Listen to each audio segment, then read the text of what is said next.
Big boss season 6 हे season 5 प्रमाणे खूपच गाजत आहे।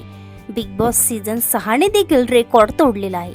आता या सीझन 6चं पहिलं एलिमिनेशन पार पडलं। यामधून राधा पाटील ही बाहेर पडली।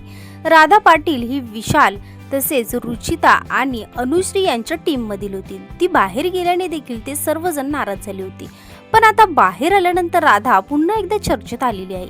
ते म्हणजे तिने बिग बॉस मध्ये अनुश्री हिच्यासोबत एक बोलतानाचा व्हिडिओ सोशल मीडियावर खूपच व्हायरल झाला होता। ही बिग बॉस मधील तो एक व्हिडिओ सोशल मीडियावर तुफान व्हायरल होतो। यामध्ये राधा तिच्या बॉयफ्रेंड बद्दल, तिच्या लव्ह लाईफ बद्दल अनुश्रीला सांगताना दिसत होती आणि हा व्हिडिओ सोशल मीडियावर खूपच व्हायरल झाला होता।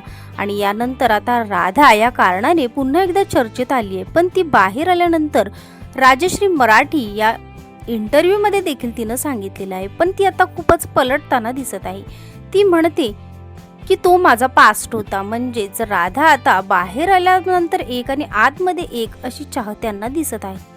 तर राधा आता बिग बॉस मध्ये एक आणि बाहेर एक असे चाहत्यांना दिसत आहे। तर तुम्हाला याबद्दल काय वाटतं हे कमेंट्स मध्ये नक्की सांगा। आणि अशीच बिग बॉस रिलेटेड अपडेट जाणून घेण्यासाठी पल्लवी रॉयल मराठी या चॅनलला सबस्क्राईब करा।